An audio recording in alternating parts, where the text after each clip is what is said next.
Semua, apa kabar? Jumpa lagi dengan Abang. Nah, hari ini kita akan belajar APSI yang ke-14. Topiknya adalah sisi informasi perpustakaan. Ini lanjutan daripada APSI yang ke-12. Nah, ini adalah topik kita yang terakhir. Jadi kalau bisa disimak dengan baik. Dan ini adalah contoh implementasi dari gambar yang udah kita buat kemarin di APSI 12. Kalau kemarin di APSI 12, kita hanya mau gambar diagram perancangannya saja. Nah, kali ini kita buat implementasinya ke dalam bentuk database atau tabel, kemudian kita implementasikan dalam bentuk input, yaitu dalam bentuk form, kalau kita pakai Visual Basic, atau outputnya dalam bentuk namanya laporan. Nah, ada namanya spesifikasi proses. Spesifikasi proses itu adalah mengerjakan proses ke dalam level yang lebih rendah dan yang lebih sederhana lagi. Maksudnya itu seperti diagram rinci. Prosesnya lebih dijelaskan lebih rinci lagi. Nah, ini terdiri dari yang pertama itu ada namanya proses. Apa itu nama proses? Itu adalah gambaran atau identitas dari proses yang kita gunakan. Nah, ada dua jenis proses, yaitu yang pertama namanya entry, berarti memasukkan data untuk diproses. Yang kedua itu namanya report. Kalau report itu berarti laporan atau hasil dari pengolahan data yang kita masukkan tadi. Jadi kalau entry dimasukkan, hasil yang kita masukkan akan diproses. Hasil proses itu akan menjadi namanya report atau laporan daripada data yang kita masukkan tadi.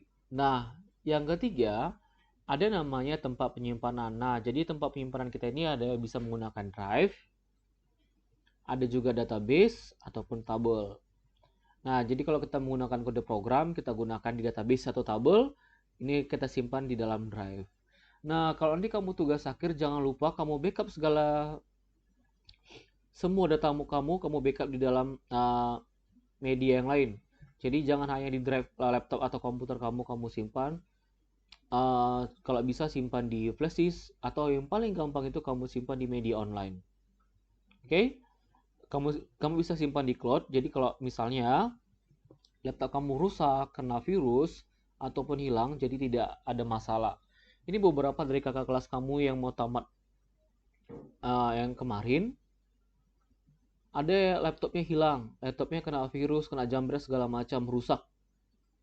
Terus terkendala pada saat penyusunan tugas akhir. Menurut saya itu segala sesuatu yang bodoh mungkin.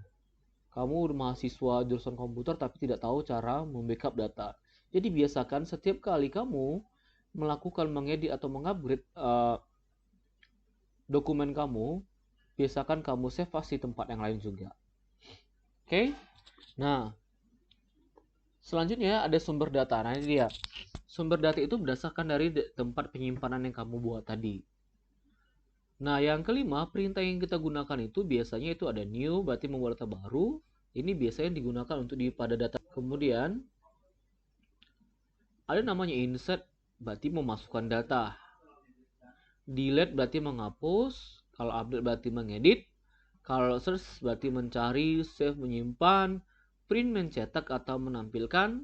Cancel berarti membatalkan, exit berarti menutup tampilan atau menutup aplikasi. Kalau next berarti untuk ke data selanjutnya atau ke tampilan selanjutnya. Kalau previous berarti ke data sebelumnya atau ke tampilan sebelumnya.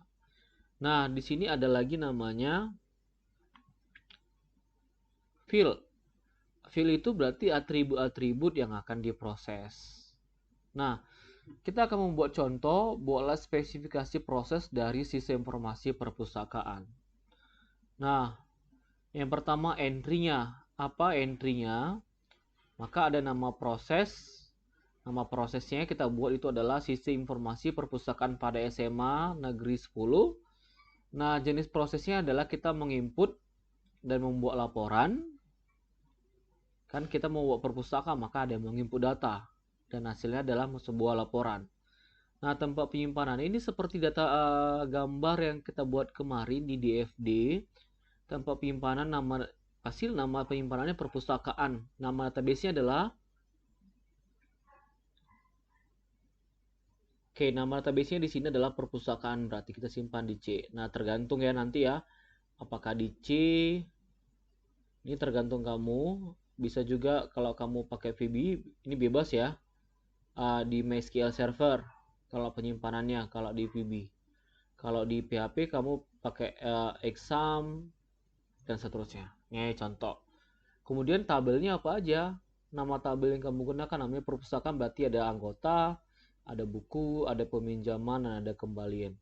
Ini sesuai dengan, ini kamu sesuaikan dengan diagram yang kamu gambar tadi. Kemana alur prosesnya itu? Oke, jadi nggak boleh asal dibuat. Makanya saya bilang, apa yang kamu gambar, implementasinya, pembuatan kode programnya harus sama. Nah, keterangannya di sini kita simpan di C, itu di tempat di drive-nya, namanya adalah, tadi saya bilang nama database-nya adalah perpustakaan. Oke? Nah, selanjutnya sini sumber data. Sumber datanya itu ya berarti yang tadi, yang nama tabel-tabelnya tadi. Nama tabel tadi itu ada 4 kan? Ada anggota, ada buku, ada pinjam, ada kembali. Nah, dari sinilah yang akan kita proses. Kemudian pada saat kita proses akan menghasilkan nanti namanya output ataupun namanya laporan tadi. Oke? Nah, perintah-perintah yang sering kita gunakan, saya nggak usah lagi jelaskan. Jadi udah saya bilang.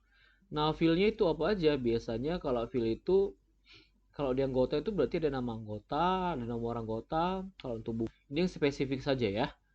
Ada kode buku dan ada judul buku. Oke? Ada pengarang, ada jumlah, ada kode pinjam. Oke. Ini kalau untuk pinjam berarti biasanya itu harus ada jumlahnya ya. Dan tanggalnya dan kode pinjamnya. Kalau kembali biasanya ada kode kembali dan tanggal kembali. Kemudian kalau kamu ada bahas denda. Nah, ini opsional, kamu boleh buat atau tidak. Kita akan gambar dari design form input. Design form input ini fungsinya adalah untuk menginput data. Karena tadi kamu di sini jenis prosesnya ada dua. Prosesnya bisa input dan report. Jadi input ini pertama form input anggota. Nah, form input anggota ini maka nanti kita akan simpan ke namanya tabel anggota. Oke. Nah, biasanya itu kan dimasukkanlah contoh nomor anggotanya berapa, namanya siapa, kemudian biodatanya ini semua. Kemudian pada saat diklik tombol simpan, maka dia akan tersimpan kemari. Oke. Kemudian pada saat diklik tombol cari, nah ini diambil. Maka apa yang dicari berdasarkan apa? Contohnya nomor anggota. Maka dia akan tampil. Kalau mengedit maka dilakukan dulu pencarian. Kalaupun edit dan hapus maka dilakukan dulu pencarian. Oke. Batal itu nggak usah diproses ya. Batal itu bisa mengosongkan. Nah, saya rasa batal itu nggak membutuhkan sebuah sistem proses. Jadi yang membutuhkan sistem proses ini adalah simpan, cari, edit, dan hapus. Ini sesuai dengan pelajaran kita yang kemarin. Oke. Nah, jadi kalau di review kemarin kan diagram rincian anggota. Oke. Maka kemarin kan prosesnya itu kalau kamu lihat kan ada 4. Oke. Yang pertama, oke, input data anggota, yang kedua cari data anggota, edit dan hapus. Nah, ini adalah proses. Nah, prosesnya itulah kita buat nanti di tombol-tombol ini akan kita uji. Itu untuk anggota. Yang kedua, makain buku sama saya rasa. Ada kode buku, judul buku, pengarang, dan stok buku. Simpan, edit, cari, dan hapus. Saya rasa itu sama, maka ini nanti akan disimpan ke nama tabelnya, tabel buku. Oke? Nah, ini untuk peminjaman buku. Maka kalau untuk meminjam, dia ada menggunakan 3 tabel ya. Oke, tabel yang pertama itu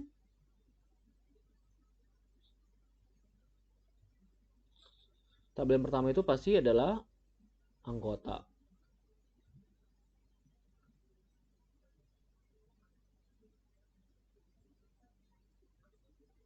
Oke, kenapa anggota? Karena saya peminjam buku. Kalau tidak anggota baru, kalau udah ada anggota, maka dia akan meminjam jenis, kode bukunya kan, ID bukunya.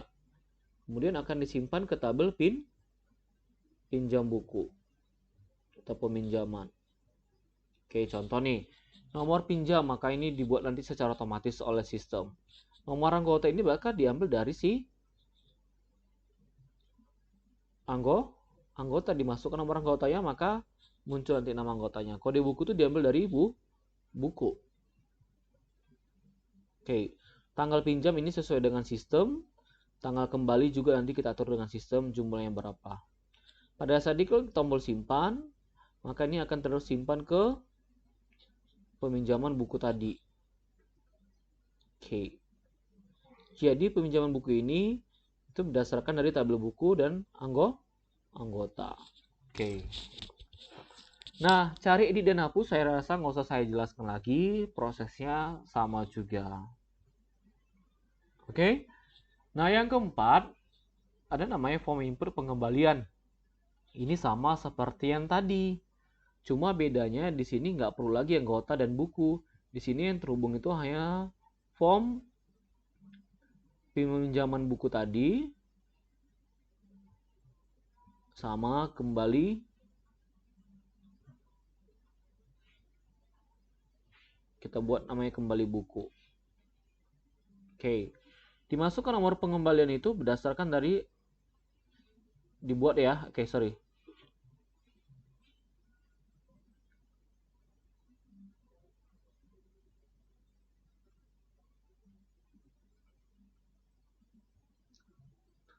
Oke, nomor pengembalian ini dibuat sesuai dengan sistem. Nomor pinjaman itu diambil dari mana? Dari peminjaman buku. Contohnya tadi peminjam bukunya 01 contohnya. Maka di sini muncul tanggal kembalinya berapa, tanggal pinjamnya berapa, dan berapa dendanya. Setelah tersebut, maka akan disimpan akan ke dalam namanya tabel kembali. Untuk cari edit dan hapus itu sama juga. Oke, tapi biasanya jangan untuk tabel hapus ini nggak boleh sembarangan ya, nanti terjadi namanya manipulasi data. Oke, nah saya rasa sepertinya itu aja untuk menginput. Maka kalau untuk menginput, maka ada 4. Yang pertama tadi adalah anggota. Kita perlu menginput data buku, kemudian menginput siapa yang minjam buku, kemudian siapa yang telah mengembalikan bukunya tadi. Jadi ada 4. Oke. Nah, sekarang kita udah tadi menginput, sekarang kita masuk ke namanya report atau namanya laporan atau desain outputnya. Nah, kalau output anggota pasti ada tadi sesuai dengan fill-fillnya tadi. Ada nomor anggota, nama anggota, jenis kelamin, kelas, alamat. Itu berdasarkan fill-fill yang kamu input atau yang kamu simpan tadi di form input tadi. Yang kedua ada namanya form output buku, ini berdasarkan daripada yang kamu input tadi juga. Tadi ada kode buku, judul buku, pengarang, dan stok. Jadi nggak mungkin laporannya berbeda daripada apa yang kamu input. Jadi kalau misalnya kamu input 5, makanya kamu tampilkan boleh 5, boleh juga 3, boleh 2. Tapi kalau yang kamu input 5, kamu tampilkan 7, maka itu biasanya membutuhkan namanya relasi. Maka kalau bisa kamu tampilkan 5, maka yang kamu input 5 biasanya harus tampil itu ada 5.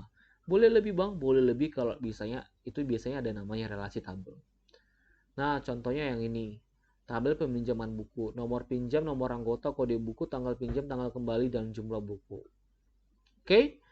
Nah, yang keempat juga itu sama, ada nomor pengembalian, tanggal kembali, tanggal pinjam, dan denda, itu berdasarkan dari tabel yang kamu input tadi. Nah, sekian untuk pelajaran kita hari ini. Silakan kamu catat dan kamu simak. Kalau kurang ngerti diulangi lagi dan boleh bertanya sama saya. Jangan lupa ini pelajaran sangat penting, nanti kamu akan implementasikan nanti pada saat tugas akhir. Mungkin kalau kamu dengar video ini di semester 5, maka di semester depan kamu udah menggunakan ini.